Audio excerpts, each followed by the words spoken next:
Bonjour à vous, bienvenue à cet épisode de 10 from the Back. Je suis Alex, accompagné de Sébastien. Comment ça va, cher comparse? Salut Alex, ça va bien toi? Ça va super bien. Écoute, aujourd'hui, on a un épisode quand même intéressant. Je pense qu'on va toucher à plusieurs choses. Notamment, il va être question, là, on a vu là, des ratios de victoires émerger là, de différents tournois récemment. Donc, on va pouvoir commenter là-dessus. Puis, on va également parler, on s'est fait prendre un peu de vitesse, en fait, là, la journée de notre dernier épisode. Ouais. Games Workshop nous a donné un petit cadeau, un petit bonbon, en fait, trois nouveaux scénarios. Donc, on va prendre le temps de les décortiquer aujourd'hui. Mais d'abord et avant tout, dis-moi, comment était ta semaine dans le vieux monde? As-tu joué des parties? As-tu peint?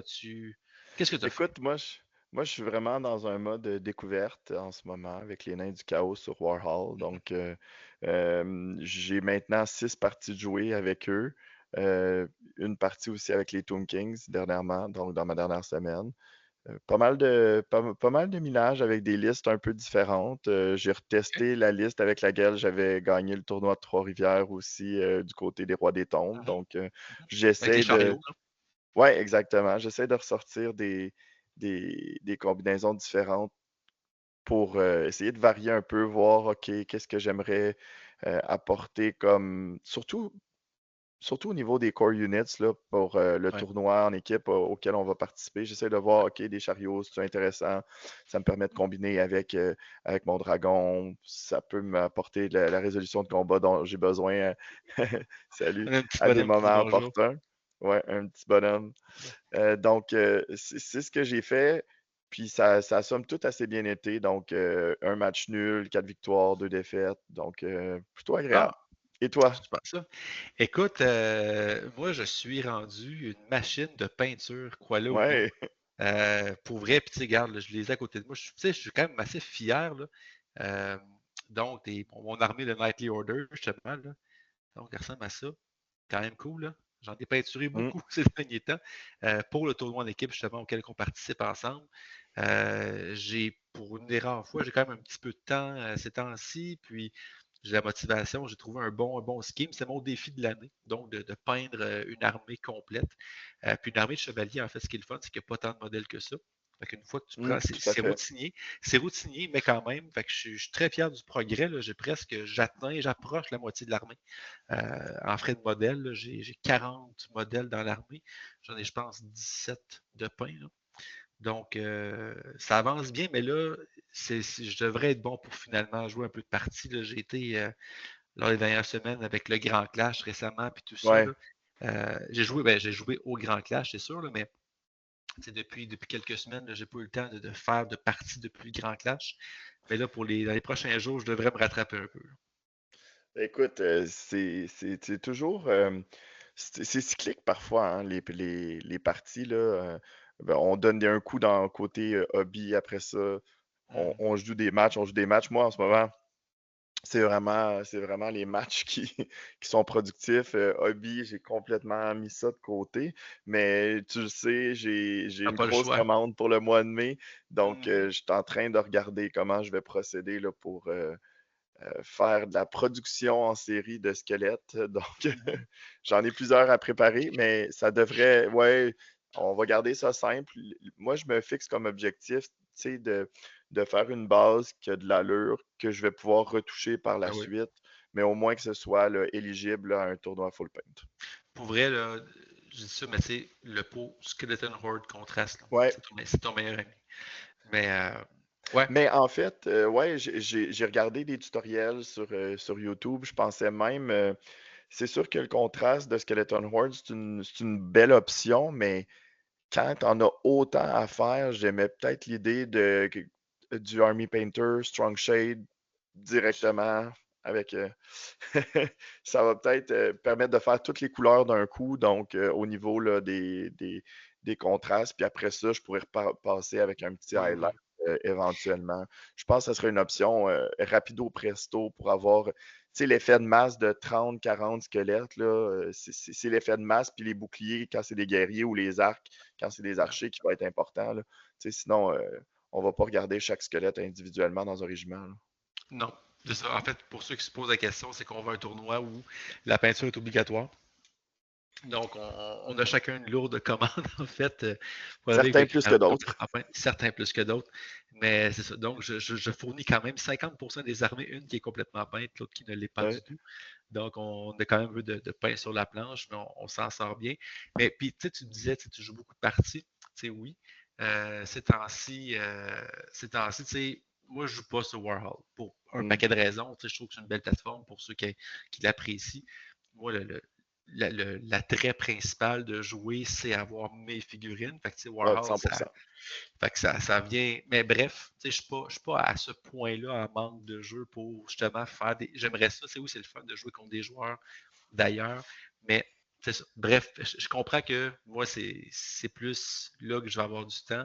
Toi, je comprends que tu as quand même d'autres responsabilités. Puis en même temps, ça te permet de jouer des parties avec Mhm. d'essayer des choses avant d'avoir des figurines, ce qui est une très bonne chose aussi. Ouais, tout à fait. C'est une belle plateforme pour essayer des choses. Puis Ouais, exact. j'en parlais avec un joueur local, Stéphane, puis là, on teste des listes, puis on essaye des match-ups, puis on a eu des parties qui étaient carrément là, euh, on était un peu en mode tournoi, dans le sens où on Mhm. essaye de jouer vraiment la meilleure game, puis ça faisait des bizarres de parties où il y avait très peu d'engagement, mais c'était super tactique. Puis là, on se regardait, on se disait, ouais, OK, on l'a vu ce match-up-là, on peut passer au prochain. Ouais, Mais ouais, ouais, ouais, c'est pour ça. ça, c'est intéressant parce que ça te permet de voir, OK, dans ce genre de situation-là, voici les choses que je dois regarder. OK, je l'ai vu, je mets ça dans mon bagage d'expérience, puis si je le rencontre sur la table, je sais à peu près à quoi m'attendre, puis je sais quoi regarder, puis je sais les bons coups, les moins bons coups à essayer là, pendant un match. Donc, pour ça, moi j'apprécie beaucoup.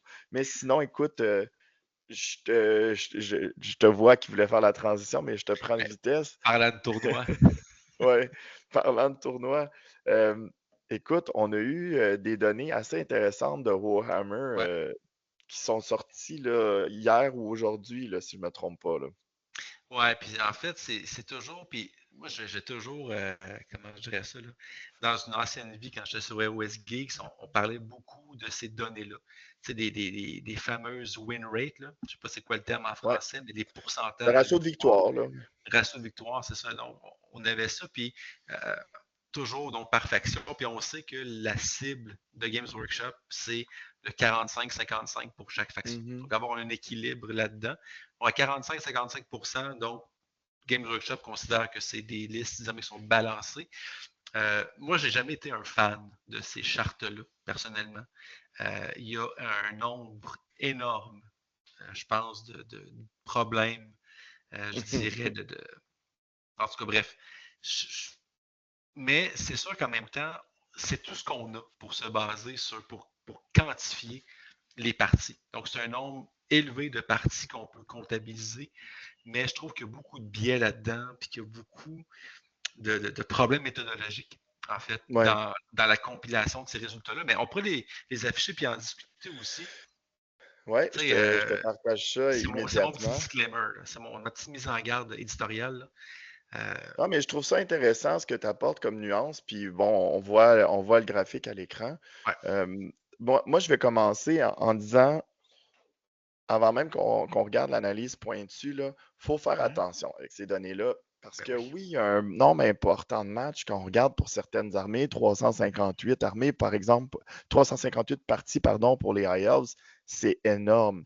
Mhm. Mais euh, comment se dire ça? Toutes les parties ne sont pas égales. Il Ben y a non. tellement de variantes, comme tu disais tout à l'heure. Mhm. Euh, la liste que le joueur a portée, oui, c'est une armée de IELTS, mais sur sur une échelle de 1 à 10, à quel point c'était une liste compétitive, ces données-là ne nous le disent pas. Maintenant, tout comme toi, j'ai des grosses réserves par rapport à ces genres de classements-là. Mais ce Mhm. que je trouve intéressant, c'est quand on trouve une certaine constante dans le temps. Puis ça, je pense qu'on Ouais. va pouvoir les faire ressortir en Mais regardant déjà, là, le. pendant que on est sur le sujet, si tu parlais justement quelle, quelle liste le joueur a amené. Tu sais, moi, je vais te lister tous les problèmes méthodologiques que tu peux avoir là-dedans, OK? Mhm. Tu parles de la liste. C'est une chose.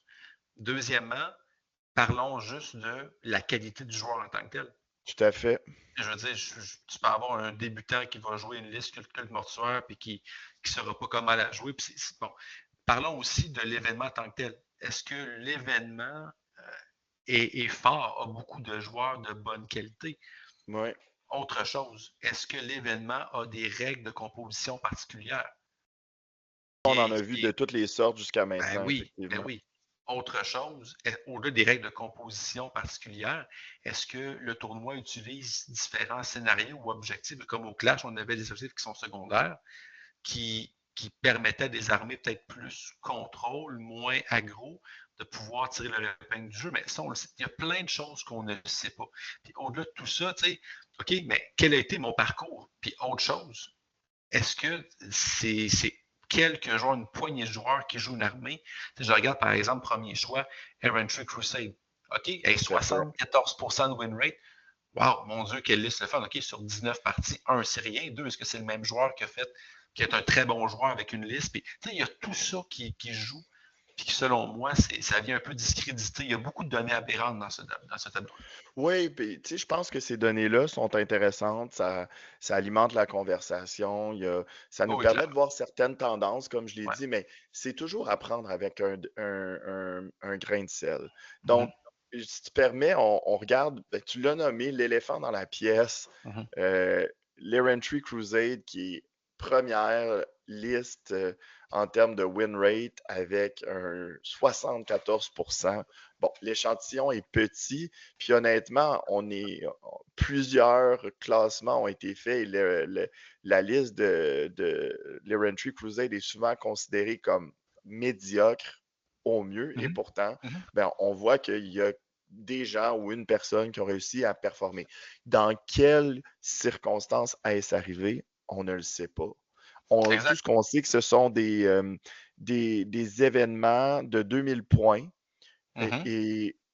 et, ça doit être sous forme de GT, donc des 5 rounds. C'est les Ouais. seules infos qu'on a. Mais est-ce que c'était un GT avec 12 joueurs, 24 joueurs, 48, 70 joueurs? Ça, on n'a pas cette info-là. Euh, Moi, une donnée qui m'a surprise quand même, c'est de voir les nains du chaos aussi haut à 65%. Euh, je sais que c'est une armée qui pouvait être très compétitive, mais je ne l'imaginais pas aussi haute. Maintenant, moi, j'ai une petite tentative d'explication, puis tu me corrigeras, là. Selon moi, c'est pas une armée qui est très, très disponible. C'est pas facile Ouais. de se procurer des nains du chaos, à moins d'y aller euh, dans l'impression 3D, ce qui est quand même, somme toute, assez facile Mhm. aujourd'hui. Mais moi, j'ai l'impression que les joueurs nains du chaos, parce que c'est une armée legacy, parce que c'est une armée qui a quand même une base assez die-hard, c'est des joueurs qui jouent leur armée depuis longtemps. Donc, tu sais, tantôt, tu parlais de qualité des joueurs. Moi, j'ai l'impression qu'ici, on a affaire à une bonne armée, puis on a affaire aussi à une qualité de joueur qui est supérieure, ce qui explique là, qu'on la voit au-dessus des exilés, au-dessus des Bretos, des Vampire Counts et des Tomb Kings. Puis je vais aller plus loin que ça, en fait. C'est une question aussi. Tu dis de disponibilité de l'armée, oui. Puis de l'autre côté de la médaille, une absence de disponibilité de l'adversaire, dans le sens que si tu n'as jamais joué contre Ouais, des Chaos Dwarfs, je veux dire, c'est difficile de se préparer. Donc, tout tu à fait. arrives là, tu as peut-être moins de connaissances par rapport à cette liste-là. Donc, je pense que ça joue un petit peu là-dedans En leur aussi. faveur. Ouais. Ouais, exact. Je pense qu'il y a un effet de surprise, entre guillemets. Puis encore là, ça reste aussi 91 parties jouées. Donc, c'est un C'est quand échantillon même un qui. petit échantillon qu'on compare à d'autres listes, effectivement, Puis encore une dans le fois, classement. il suffit que tu aies une poignée de très bons joueurs de nains du chaos qui, eux autres, dans le fond, font beaucoup de tournois, participent à des événements, puis Mhm. viennent justement donc biaiser le résultat. Là. Ouais, 100%. Moi, je regarde ça, il y a deux choses qui me sautent aux yeux. OK? Puis, là, on voit beaucoup de rouge. Ça veut dire donc des Ouais. armées qui sont soit sous-performantes, donc en bas de 45% de ratio de victoire, ou surperformantes, en haut de 55% de ratio de victoire. Moi, il y a deux choses que je lis là-dedans. Premièrement des choses, il y a beaucoup de données aberrantes. Donc, des données Ouais. aberrantes, pour moi, c'est quoi? C'est en fait tout ce qui est en bas d'une centaine de parties jouées. À la base, pour moi, ça n'a pas beaucoup de valeur significative. Oui, c'était Chaos Dwarf 91, c'est quand même correct, là. Mais je regarde, mettons, les Royal Hosts, 22 22, parties, ouais. Amateur Crusade, 19. Heralds of Darkness, 27. Puis tout ce qui est en bas, là, les armées Legacy de Lizardmen, Skaven, Goblin, Troll Horde. Il y a beaucoup, beaucoup d'armées. C'est 6 pour l'armée Null. C'est un joueur qui a joué ça. Puis qu'il a été 2-4. Fait que, est-ce que c'est un mauvais joueur? Est-ce que c'est un bon joueur? C'est la deuxième pire faction, mais sur un joueur. Fait que c'est lui qui porte l'odieux, en fait, de la faction. Mais puis l'autre chose, en fait, déjà là, on enlève ça. Puis ça vient, je pense, ramener un peu en perspective. L'autre chose, c'est que là, puis je sais que dans Old World, on divise le win rate justement par les différentes listes. Avec les Arcane Journals, les listes, les armées, les Armies of Infamy. Exact. Puis, je regarde dans mon ancienne vie Age of Sigmar, il y avait plus de factions. Donc, on ne pouvait pas tomber dans la granularité de dire, ben, OK, voici les 6 sous-factions possibles, voici comment, on serait avec une centaine de ça n'aurait pas d'allure. Mais là, on le fait, puis c'est correct. En même temps, on a 16 armées si on compte les armées Legacy. Là. Donc, déjà là, puis moi, le constat que je regarde, là, oublions pour l'instant Chaos Dwarf, qui pour moi est une donnée aberrante. OK? Les armées qui surperforment, cumulons les 3 armées bretonnes, les 3 armées Tomb King. Ces deux-là, la tendance est quoi? C'est les 2 armées qui sont au top. Si on cumule ça ensemble. Si on les cumule, leur ratio ne change pas vraiment ou baisse un peu. Il n'y a pas une énorme différence. Là. Ouais. C'est les 2 armées qui, ultimement, sont au top. Puis c'est pas un secret. C'est exactement. Oui, puis avec, on regarde la vidéo que tu as fait avec Corbac, les 2 vidéos, c'était vos S-tier. On regarde maintenant Legacy, qu'est-ce que nous on a fait? On a mis les Vampire Counts. Qui sont également en surperformance. Fait que tu as ces 3 armées-là sur les 16 qui sont en surperformance. La seule, encore une fois, oublions Chaos Dwarf, je trouve qu'il n'y a pas assez de données. Là, on parle des fois, si tu cumules les Indes bretonnes, tu étais dans le coin d'environ 500 parties, même chose pour les Tomb King. Ça, c'est des données qui sont quand même soutenables. L'autre, après ça, on tombe dans les OELF. Les OELF qui n'ont pas encore de données pour leur Arcane Journal trop récent. Non, pas encore. Mais ils surperforment à 56%. Ouais, 2 games puis ils tombent dans le. Exact. Deux défaites puis ils tombent dans ce qu'on considère comme acceptable. Littéralement. Et après ça, si on va dans l'autre côté du spectre, quelles armées sous-performent? Encore une fois, on a beaucoup d'armées Legacy, qui sont, encore une fois, avec un nombre de parties qui est plutôt restreint. Maintenant, les 2 armées qui sous-performent, si tu additionnes leurs différentes armées, on a l'Empire, avec aucune mention de Knightly Orders. C'est pour ça qu'ils sous-performent. Puis les orques et les gobelins. Puis les nains aussi, on les voit juste en bas. Les 3 sont très, très proches. Là, 40, 41, 42%. En fait, mais oui, les nains, si on les met avec le clan royal et l'X-Force sont... tireraient le win rate vers le haut. C'est ça, exact. Parce que la Grand Army, oui, tu as quand même plus de parties combinées que le clan royal puis Expedition Force, mais pas tant que ça. On parle de 257 parties pour la Grande Armée, puis environ 200 parties pour les 2 autres ensemble, qui sont dans le top du acceptable. Donc, à 52%. Là. Donc, moi, ce que ça me dit, sur les 9 armées, les 9 core factions, on en a 2 qui surperforment clairement. Les Tomb King, la Bretonnie, ce qui n'est rien de nouveau. 2 qui surperforment les Orques et l'Empire, ce qui est plus ou moins rien de nouveau aussi. Puis le reste sont tous dans le sweet spot. Oui, dans ce qui est considéré comme acceptable. Oui, les O-Elf, les Wood Elf, les Beastmen, les Warriors of Chaos. Puis, j'ai un blanc. J'ai un blanc sur l'autre. J'ai pas. Les OF. Les OF, ouais. Puis, tu sais, je vais aller plus loin. Là. Même si on met tout le monde ensemble, là, si on combine les différentes listes, là, les différentes Armies of Infamy, même les Tomb Kings sont pas beaucoup plus hauts que les ILs. Hein. On parle de. Si on combine les 3, on est probablement autour de 57, peut-être même baissé à 56. Là, mais quoique pas beaucoup de matchs là, dans le Royal Host, fait que ça risque pas de trop un peu influencer, mais on est autour de 57%, 58% avec le culte mortuaire.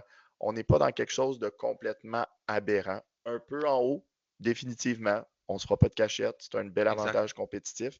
Mais le jeu est beaucoup plus c'est beaucoup plus serré, là. L'écart entre les factions est beaucoup Ah oui. plus restreint que des fois certaines personnes le pensent. Surtout une fois que les gens s'adaptent et qu'on commence à comprendre, OK, dans ce match-up-là, voici ce que je dois faire, etc. Puis c'est sûr que quand on va voir toutes les Arcane Journals, j'ai hâte de voir, moi, je regardais les ILs, on avait divulgué là, certaines infos en primeur, tout s'est avéré, puis il y a d'excellents objets magiques. Moi, je pense que c'est bien Ouais. plus les objets magiques des IELTS qui vont venir faire une différence que la liste de Crass ou la liste de Lothern. Alors, puis j'ai hâte de voir. Puis en fait, tu sais, moi, je suis toujours sceptique ou peu importe. Tu sais, je fais beaucoup plus confiance à mon instinct puis à ce que je vois sur la table pour dire, OK, ça, tu sais, je regarde, OK, ça c'est difficile, ça c'est fort. Tu sais, on parle justement là, des irritants majeurs, là, le casting du culte mortuaire. On parle aussi tu sais, la bannière avec les Pégases. Puis tu sais, on le sait. Puis c'est sans surprise Mm. que ça revient. Mais en même temps, je comprends. Moi, il y a rien, j'ai rien appris dans ce tableau-là. Non, Il y a effectivement. rien qui me surprend. La seule chose qui me surprend, en fait, c'est qu'en même temps, je pense que c'est peut-être en lien avec le fait que la sortie du Arcane Journal de l'Empire, tu sais, qu'il y a juste 6 parties avec l'armée de Nome, puis aucune avec les Knightly Orders. Je comprends que sur papier, c'est peut-être pas l'Eldorado, là, mais ça reste que je m'attendais, tu sais, le temps que les gens construisent leur armée, les mettre sur la table, je comprends ça. Euh, mais je veux dire, je comprends aussi le besoin des gens d'avoir des données. Il y a des gens qui Oui, fonctionnent avec ça, puis je comprends, mais moi, je mets rarement du poids là-dessus, à moins qu'il y ait vraiment, c'est un nombre écrasant de joueurs. Puis là, les seules armées qui cumulent, tu sais, 400-500 résultats, ben, c'est exactement ce à quoi on pensait, puis c'est que le jeu n'est pas si débalancé que ça. mm. Moi, je te dirais que la seule surprise que j'ai vue, Ouais. puis c'est peut-être vraiment une question de ce que les gens jouent. Je m'attendais à voir les orques et les gobelins quand même plus haut que là où ils Je, sont je dois dans la Grand l'avouer. Army. Je dois Euh, l'avouer. Mais c'est qu'en même temps, tu sais, les orques et gobelins, c'est une armée c'est qui tellement est très, très vaste. soignée. Oui, c'est vaste. C'est très, très soigné, avec Impetuous, avec tu sais, plein de règles qui rendent la partie plus aléatoire. Puis on l'a vu, au Clash, le gagnant, c'était un joueur orque et gobelin. Donc clairement, Mhm. puis il a joué contre des très bons joueurs, des très bonnes armées, dont toi-même. Je veux dire, tu l'as vu first hand. Fait que c'est capable de jouer contre à peu près n'importe quoi, mais ça peut aussi perdre contre à peu près n'importe quoi. Puis je pense que leurs 2 listes of infamy sont peut-être les moins optimales des Archangel. Tout à fait. Écoute, je pense qu'on a fait le tour. Ces données-là sont intéressantes, mais à prendre avec un grain de sel. Exact. On voit certaines tendances qu'on a fait ressortir là, dans différentes vidéos. Il y a certaines armées qui sont en haut, il y a certaines armées qui sont en bas. Mais quand on prend le temps de regarder ça, sur le nombre de matchs, la différence entre être à 58% puis 55% n'est pas énorme des fois. Donc, il ne faut quand même pas se dire ah, ces armées-là, il n'y a rien à faire, sont trop fortes. On est loin de là. Puis même les armées qui sont un peu plus basses, ben, il y a des choses à faire. On a juste à Pour penser vrai, aux orques et aux gobelins qui sont à 42%, mais qui sont quand même une armée qui, personnellement, je trouve assez intimidante sur le champ de bataille. Beaucoup d'attaques, beaucoup de rapidité, un peu d'imprévisibilité aussi, mais ça fait partie de leur charme. tu sais, puis je vais juste clore là-dessus, en fait, avant qu'on passe au prochain segment, là, mais tu sais, le nombre d'héritants majeurs, tu sais, des choses qui sont vraiment euh, trop fortes, mais tu sais, ou du moins, tu sais, qui sont désagréables, Ouais. sont plus si nombreuses que ça, et les joueurs commencent aussi euh, à les voir venir et à se préparer à conséquence. Je pense entre autres, justement, avec la fameuse unité de Pégase. Oui, c'est l'unité probablement la plus forte du jeu. Euh, mais les gens les attendent, les gens se préparent en conséquence.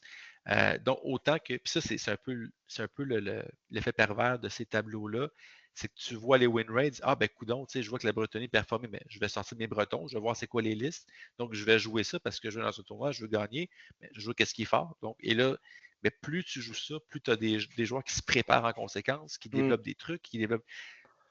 Puis, c'est pas parce que tu joues la meilleure liste Non, que tu vas devenir le meilleur joueur. Puis, non, c'est sûr. des Bretoniens, c'est fort parce qu'ils ignorent certaines mécaniques fondamentales Ouais, pour leur faciliter le jeu. Mais si tu ne maîtrises pas le mouvement avec une armée de Bretoniens, tu vas te placer dans des mauvaises postures. Puis une fois que ça rebondit, là, il n'y a ah, plus c'est ça. grand-chose à faire.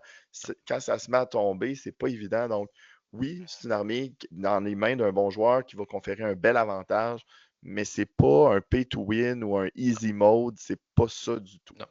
Non, si vous voulez faire ça, jouez Tomb King. Ceci dit, on va Ceci dit, on va passer. En fait, prochain segment, on a vu justement un petit cadeau la semaine dernière de Games Workshop qui, dans la foulée de la sortie de l'Arcane Journal des O-Elf, euh, ont sorti justement donc trois nouveaux scénarios, dont un, en tout cas, moi, qui m'a attiré un peu plus. J'imagine que c'est le même que moi. Mais Ouais, on va on le va garder pour regarder la ça. fin. Ouais, puis ce qu'il faut comprendre, en fait, que ces scénarios-là, au début, tu sais, c'est basé, puis on s'entend, Old World, c'est souvent le cas, là, il se base sur un scénario, en guillemets, historique, donc sur un Ouais, événement du lore du jeu. Mais bien sûr, il y a une petite mention également, là, si, ça, c'est le scénario, c'est Chaos ou Wolves of the Sea contre des Welfs, mais c'est mentionné, vous pouvez faire ça avec n'importe quelle armée, puis tu sais, c'est juste, on a un contexte narratif, mais ultimement, ben, on joue, puis c'est ça, là. Donc, mm, si tu nous les présentais, on a Seize the Tower, capturer la ouais. tour. Donc, Seize the Towers, c'est selon moi le scénario d'introduction pour les nouveaux joueurs. Oui, Donc, on parle d'un scénario où on a des règles de composition particulières, donc oui, des pourcentages différents de ce qu'on voit d'habitude. Ça se joue à 500 points. Tu dois avoir 35% de ton armée qui est des unités de base, 30% maximum pour les unités spéciales et 25% maximum pour les unités rares. Aussi, il y a une limitation au niveau des unités qui sont 0x par 1000 points. Donc, oui. c'est vraiment des règles qui sont faites pour des joueurs nouveaux, pour Hmm. les initier avec des unités de base, moins de règles compliquées, pour que ce soit une expérience moins intimidante, à mon avis. Ouais. Ouais, puis même, en fait, puis si on le voit, puis c'est même marqué, là, c'est vraiment une partie de 500 points. Ils prennent Mhm. généralement, les scénarios, ils disent pas ben, c'est tel point. Là, on stipule 500 points. Fait que c'est Ouais, vraiment justifié. nommé, là. Exact. Donc, ceci dit, on peut faire le scénario avec, plus de points, mais both players should, donc devraient Ouais. écrire. C'est pas une obligation, c'est pas must, mais clairement, on est encouragé à faire un 500. Sinon, on a quand même un déploiement intéressant, donc un Ouais, déploiement qui est un peu excentré d'un côté, excentré de ouais. l'autre, une tour dans le centre. On regarde là aussi là, le- la taille du champ de bataille est plus petite que ce Ah qu'on oui. voit normalement, là. Il y a seulement 15 pouces entre les deux zones de déploiement pour encourager là, un match qui va être plus dynamique, surtout avec des plus petites Ouais, armées. J'imagine, je ne sais pas s'ils l'ont spécifié, oui, 30 par 44. ouais. Donc, on veut un match qui est plus rapide, où est-ce qu'il y a moins d'espace pour se cacher, puis qui va favoriser l'engagement. Ouais, tout à fait. Fait que je trouve que c'est vraiment intéressant avec un objectif aussi, donc c'est contrôler la tour, en fait, là. Ouais. Donc, un élément de décor central. Donc, pour vrai, chapeau pour introduire des nouveaux joueurs. Je pense que ça peut être une belle façon de le faire. Pour vrai, j'aime bien. Tu sais, il Il y faut a- avoir l'esprit d'introduction aussi. Dire, ah, cool, je ouais. vais pouvoir prendre des Pégases. Non, mais c'est pas ça le point. Non, effectivement. Puis, tu sais, on regarde au niveau des points de victoire, là, il y a quand même des modifications Oui, par rapport à ce qu'on est habitué de voir. Donc, tuer général, plutôt que d'être 100 points, c'est 50. oui. Une dernière, c'est 25 plutôt que 50 aussi. Puis, c'est 25 pour le BSB seulement aussi.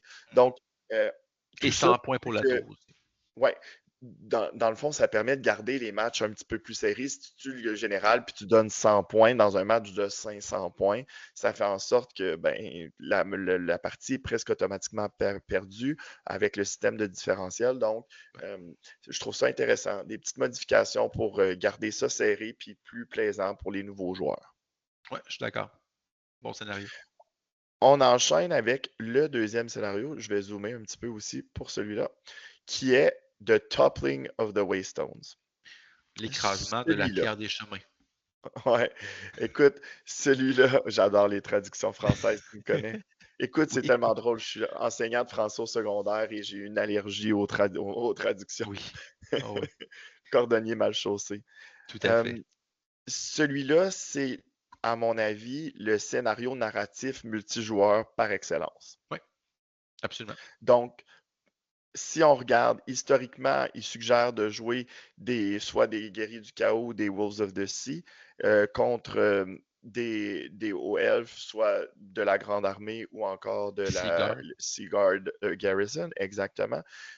Et d'avoir plusieurs joueurs de chaque côté, idéalement.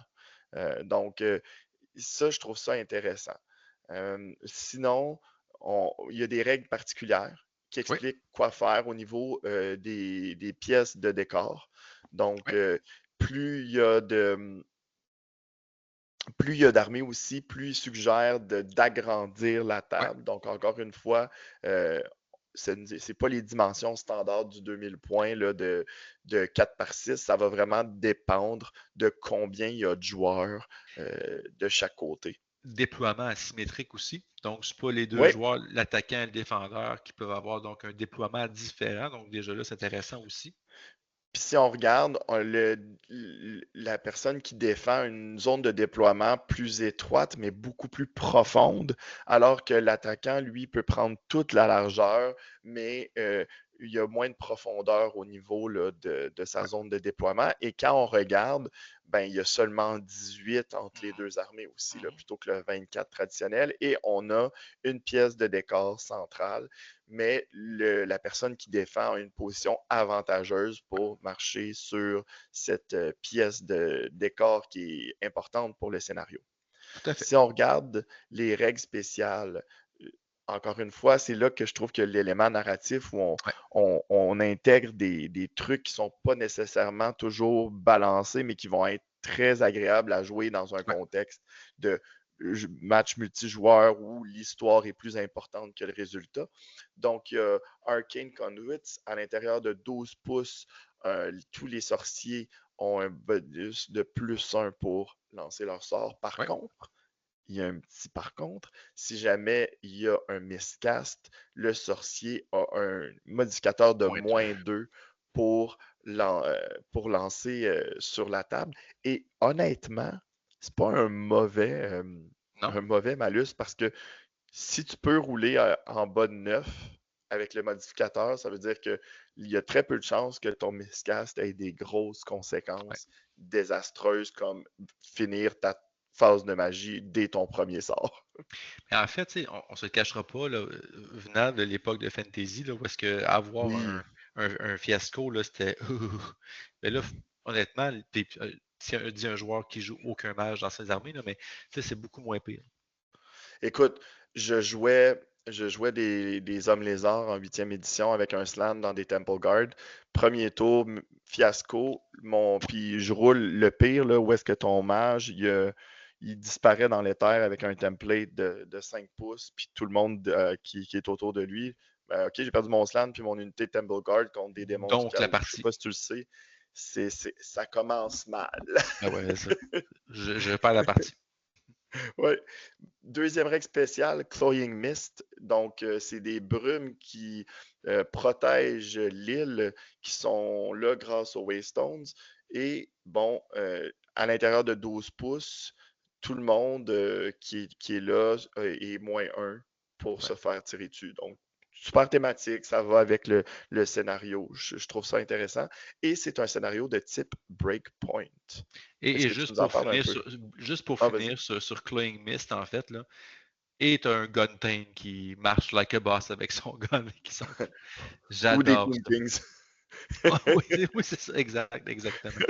Mais j'aime mieux la démarche de swag du Guntain que celle des Ouais, Ushabti, puis par exemple, ou des squelettes. son potentiel offensif est assez impressionnant aussi. Sinon, comme je disais, c'est un scénario de type breakpoint. Donc, Ouais, euh, une fois là, puis ça, j'aime plus ou moins moi je cette l'aime pas. mécanique-là. C'est difficile des fois pendant le match à calculer, là. Ouais. Donc, Est-ce que tu nous l'expliques? Ben, en fait, c'est que tu calcules le nombre de modèles que tu as de points de unit strength, en fait, Ouais, le mot exact, au début puissance de d'unité. puissance d'unité, merci beaucoup. Donc, au début de la partie, puis le breakpoint, dans le fond, c'est égal au quart de unit Ouais, strength de l'armée. Donc, lorsqu'on atteint le breakpoint, l'armée est considérée comme étant broken, donc elle est brisée. Donc, c'est vraiment, ça encourage. Mais en même temps, c'est pas, tu sais, c'est bien, ça encourage que même si je ne réussis pas à, tu sais, une unité, par exemple, de 4 modèles, 4 Dragon Hog, par exemple, bon, ben, tu sais, j'en tue 3, j'ai 0 point. Tu sais, j'ai rien fait, là. mhm, Là, au moins, ça compte quand même comme un certain nombre de ouais. puissances d'unités, c'est bien. Fait que dans le fond, si on amène l'unité, là, je pense que c'est en bas ou à 25%. Je pense que c'est en bas, hein. Je me trompe pas. L'armée doit être en bas, Equal, il dit non, égal. ouais, dès que tu l'atteins, OK, bon, exactement, dès que tu c'est ça. l'atteins, Bon, tu brises. c'est ça. Fait que c'est exemple, tu as 120 de puissance d'unité dans ton armée.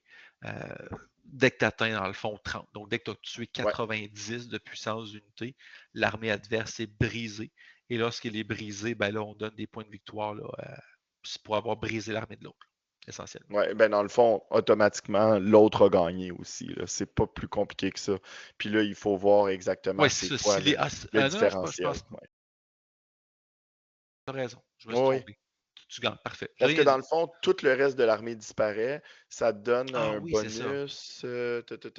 Ouais, en tout cas, c'est ça, il dit at this point, the army is removed from play Ah, ok, as c'est the bon. remaining models lose their nerve and flee the battlefield. Fait que je pense pas que tu peux Non, c'est amener fini. ton adversaire au breakpoint puis perdre le match. En tout cas, Tu as je trouve raison. que ça Et serait un peu s'il y a particulier. personne qui est brisé, là, on calcule les points de victoire traditionnels. J'ai l'impression que c'est ça, moi aussi. Ouais. Mais est-ce que c'est moi qui rêve ou dans le livre de règles, il y a un scénario qui marche avec les breakpoints et je pense que ça donne des points si tu brises l'autre. Ça se peut-tu? Écoute, Je faudrait pourrais me vérifier. tromper, là, mais on joue Il y jamais. a un scénario comme ça, mais c'est le scénario qui n'est jamais joué par aucun Ouais, tournoi exact. habituellement parce que c'est compliqué à calculer. Oui, c'est Puis ça. bon, c'est ça. C'est- Les gens aiment mieux les autres scénarios, donc il est souvent laissé de côté. Mais Tout à fait. on termine avec celui que Ouais, je trouve le plus intéressant et qui est, selon moi, euh, c'est vers ça que les scénarios s'en vont avec les informations qu'on a. On en a ouais, parlé déjà quelques fois. ouais, euh, des scénarios où il y a des objectifs qui sont, excusez l'anglicisme, live ouais. pendant la partie et qui permettent de marquer des points de victoire, de faire en sorte que, ben oui, il y a quelque chose. Oui, tu peux gagner en tuant ton adversaire, mais si l'autre refuse d'engager puis que toi, tu peux marquer plus de points que Ouais. lui via les objectifs dans le jeu, C'est que ben, c'est toi qui vas gagner. tu peux passivement marquer des points. On va le dire comme ça, Exactement. là. Puis justement, tu sais, quand on a commencé à parler là, d'un éventuel document qui viendrait baliser le jeu compétitif et inclure là, la notion d'objectif, euh, il y a plusieurs éléments qu'on lisait qui pouvaient être justement des balises pour euh, qu'est-ce qui peut marquer des points ou non, là. Puis, tu sais, est-ce que c'est de l'infanterie seulement? Bon, l'infanterie seulement, ça vient pénaliser certaines armées comme la Bretagne. Est-ce que c'est juste des unités avec des étendards? Ben, présentement, il n'y a pas grand monde qui est pénalisé, mais ce serait possible qu'éventuellement des unités qui ont peut-être moins accès des étendards le soient. Mais là, ce qu'on semble lire, pour contrôler les objectifs, ça Ouais. prendrait donc des unités qui sont des unités de base uniquement, avec une puissance d'unité de 10. Donc, et ça Et sent, qui ne sont pas stupides. et qui ne sont pas J'aime. stupides. Ben, en Ben, fait, en en fait fait, qui n'ont pas ils ne sont succombé à pas, la ouais. stupidité. Ouais, exactement. Je trouve ça Ou qui ne sont intéressant. pas en fuite. Donc, il faut, il Ouais. faut que ton unité soit opérationnelle de base et au moins 10 de Faut que tu sois puissance en unité. contrôle, ouais. Exact. J'aime ça. Puis, Ouais, j'aime ça. écoute, on va juste revenir vers l'arrière un petit peu. Là, ici, on nous propose deux armées de 2000 points. Encore Mhm. une fois, on peut jouer les armées qu'on veut. Le Donc, traditionnel euh, 24 pouces entre les deux. exactement. Là, ici, c'est vraiment plus traditionnel. Ce qui est différent, on le voit ici, ce sont les objectifs qui sont des cercles de 40 mm qui sont placés à certains endroits sur le champ de bataille. Et là, moi, ce que je trouve intéressant avec ce genre de scénario-là, c'est que ça va probablement altérer un peu si jamais Games Workshop s'en va vers ça, Ouais. les compositions d'armées. Ah Parce ben oui. que tu veux avoir peut-être quelque chose de rapide avec assez de puissance d'unité pour aller chercher un objectif qui est plus éloigné de toi. Comme ça, ton adversaire il est obligé d'aller le contester, puis il ne peut pas juste se concentrer sur la portion principale de ton armée. Sinon, tu vas continuer à marquer des points. Le jet de dés pour choisir ton côté devient aussi Oh oui. intéressant Oh oui, vraiment. parce que là, il y a certaines armées qui vont vouloir avoir le marqueur de garnison qui est à 100 points par tour parce qu'ils n'ont pas beaucoup d'unités, ils ne peuvent pas trop se déployer partout sur le champ de bataille, alors que d'autres vont pouvoir dire, ben écoute, moi aussi j'aime mieux celui-là, mais je peux me permettre de prendre les deux autres parce que ça va plus te pénaliser. Il y a quelque chose d'intéressant, autant au niveau du Clairement. list design qu'au niveau du choix de côté, surtout si on va en plus vers des tables qui sont asymétriques. Ben, on l'a ici. Donc, un autre scénario asymétrique avec 2-1. Puis, tu sais, c'est ça. Et je pense honnêtement que c'est la direction que prendra éventuellement le jeu, là, d'avoir au moins quelques scénarios qui auront cette dimension-là de contrôle. Euh, Ouais. Puis, honnêtement, moi, j'adore. En fait, j'adore tant que les kill points, tant que la destruction demeure. OK? Parce que Oui, je veux moi pas je que ça veux devienne. pas. Ben, Ouais, vas-y. je veux Je pas que pense ça qu'on s'en va dans la même direction. ouais, je veux pas que ça devienne un jeu de ben voilà, je drop des unités ici qui ne font rien, puis je gagne la partie parce que j'ai 10 bonhommes qui sont là. Tu sais, il faut que ça reste foncièrement un jeu de bataille. Tu sais, j'ai joué longtemps à Age Mhm. of Sigmar, c'est où est-ce que tu as l'impression que tu fais des choses, oui, je comprends, tu marques des points, puis c'est de la façon de jouer, mais d'un côté, tu sais, tactique, stratégie de bataille, tu sais, non, j'ai comme Ben, tu perds on perdrait le côté rank and flank. Tu sais, je pense oui, que les exact. objectifs ont toujours eu leur place dans des jeux qui sont plus des skirmish games, des jeux Ouais, d'escarmouche. ouais, Je pense 40K, c'est bien implanté. Age of ouais, Sigmar, c'est un petit peu ça. Moi, je viens de War Machine et Hordes. Les objectifs, les points de contrôle, c'était une des conditions de victoire. Euh, mais là, ici, je trouve que à date, cette première ébauche-là, ce premier scénario-là, je le trouve intéressant. J'espère qu'on va en voir d'autres. J'espère qu'on va avoir des objectifs où est-ce qu'on peut marquer des points tour après tour qui sont peut-être un peu plus vers l'avant. ouais. Mais, tu sais, j'aimerais pas qu'on j'aimerais pas qu'on aille uniquement vers des scénarios avec ça. J'espère qu'il va y avoir une certaine mixité de Mhm. scénarios où on va en avoir un ou deux avec des objectifs, les autres plus traditionnels. Donc, dans un tournoi, il faut que tu gardes en tête que tu vas peut-être voir ce genre de scénario-là, mais peut-être pas aussi. Donc, je trouve que ça va peut-être shake up things au niveau du list design aussi. Moi, Donc, j'ai vraiment moi, je trouve ça l'impression que positif. j'ai vraiment l'impression que c'est un test, puis que ces scénarios, on va les revoir tels quels dans un éventuel compendium, livre, peu importe, Ouais, qui va introduire le jeu un narratif, puis le jeu document. compétitif. En fait, Ouais. l'équivalent, si on veut, de Old World du General's Handbook, euh, Mm. ou j'ai pas le nom de 40 000 malheureusement ici, là, mais l'équivalent, si on veut, de 40 000 du document qui, mais voici pour l'année en cours, les différents scénarios compétitifs, puis voilà. J'ai l'impression que c'est vraiment ça qu'on Mm. a. C'est un test, puis voir c'est quoi le feedback. Puis c'est personnellement, dans la campagne narrative qu'on fait, c'est le premier scénario qu'on va faire. On va l'essayer, on va le jouer, puis je vais faire plusieurs parties prochainement, mais je vais sûrement l'essayer quelques fois, là. Écoute, je dois t'avouer que si j'avais pas déjà fait le Player Pack depuis, puis que je l'avais pas Ouais, publié depuis un mois pour le tournoi du 15 mars à Sherbrooke, j'aurais bien aimé l'ajouter dans le tournoi. moi je Honnêtement, pense là. honnêtement que tu pourrais l'ajouter sans grogne de qui que ce soit. Personnellement, moi je serais vraiment content de l'essayer. Puis je pense que la plupart des Écoute, les joueurs listes seraient n'ont pas encore été envoyées. Je pense que je pourrais contacter tout le monde, leur dire. absolument. Je Je suis je d'accord. trouverais ça vraiment plaisant. Je trouve que ça nous changerait, puis Il ça n'y a nous personne qui permettrait va se de plaindre, tester Sébastien. quelque chose. Je Écoute, pense, je pense pas que si des gens vont jamais il dire y a ah des ben là, joueurs on qui nous écoutent, ben oui, commenter. dites-nous-le. Mais sinon, moi, j'ai vraiment envie d'y aller de l'avant. Puis, OK, on l'essaye. Il faut juste que je ressorte. Je pense que tous mes objectifs de War Machine, c'est des 50 mm, mais je dois avoir quelques 40. Donc, je dois avoir ce qu'il faut même pour les objectifs. Puis écoute, quelle transition merveilleuse vers un dernier point, les événements qui s'en viennent. Donc, tu parlais du 15 mars, donc ça arrive bientôt. Tournoi que j'espère peut-être pouvoir participer. Au Oui, début, je ne sais pas supposé, mais peut-être qu'il y a une chance, une opportunité qui se présente. Donc, le 15 mars, qu'est-ce que tu peux nous dire là-dessus? la classique de Sherbrooke, 2000 points. On va tester le scénario. C'est officiel, je vous l'annonce pour ceux qui ne le savaient pas. On va tester le scénario. Donc, s'il y a des joueurs qui nous écoutent qui avaient une liste qui pensent, assurez-vous d'avoir des unités de base d'une puissance d'unité de 10 et plus pour aller marquer des points. Donc, je vais remplacer probablement Command and Control, là, celui avec la tour au La tour. centre. Donc, parce que j'ai inclus Mountain Pass dans le Player OK. Pack. Donc, c'est un scénario qu'on ne voit pas assez souvent, qui est super intéressant. Donc, je veux le garder. Puis, j'ai gardé un bon vieux Open Battle. Mais sinon, 2000 points le 15 à Sherbrooke. Donc, venez nous voir. Il reste 2 places disponibles. Là, je te compte, là, donc je te mets sous pression. Mais Bon. sinon, il nous reste 2 places disponibles pour qu'on tombe à 16 joueurs.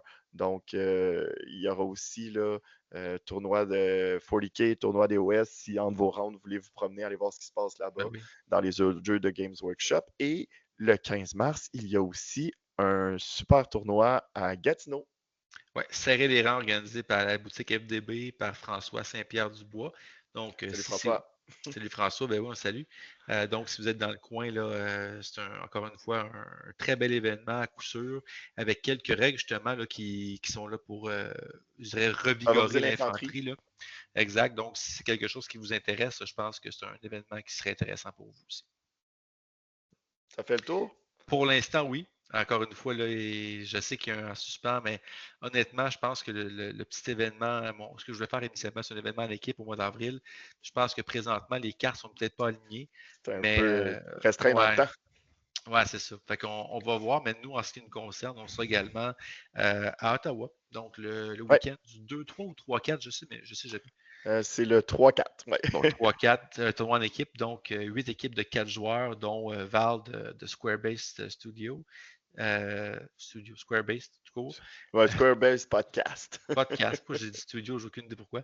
Squarebase Podcast, donc qui va être là dans une des équipes. Donc nous, on y va fièrement avec des Tomb King, de l'Empire, des Nains et la Bretonie. Donc on est très, très Meta Chasers, surtout avec les Nightly Orders. Mais ça pour dire que on se prépare pour ce tournoi-là. Je pense qu'il reste plus de place, mais si jamais vous êtes dans le coin, vous voulez voir là, 2 belles journées de Warhammer, puis nous, on va expérimenter un format d'équipe qu'on aimerait vraiment mettre de l'avant au Québec là, dans les prochains mois, prochaines Quelque années. part au mois de juillet, probablement. Ouais, on regarde pour ça, effectivement. Cool. Ben, en espérant que l'épisode vous ait plu, quand même un peu de sujets variés. N'hésitez pas à commenter toujours là, si vous voulez, c'est des questions, Oui, des sujets que vous aimez qu'on traite. Là, on est là pour ça. Commentez dans la vidéo. Puis, Sébastien, merci beaucoup. Merci beaucoup pour ouais. l'épisode. Merci Alex. Puis je vais terminer en disant, si ce n'est pas déjà fait, abonnez-vous. Hein? Ouais, C'est pas exact. compliqué. Ça nous donne un coup de pouce. Share, like, Puis, subscribe. ouais. Smash that like button. Exactement, c'est ça. On est tellement trendy. Donc, Ah ouais. ceci dit, merci beaucoup à Sébastien, puis on se revoit bientôt et on vous souhaite de vous amuser dans le vieux monde. Salut Alex, à la semaine Bye. prochaine.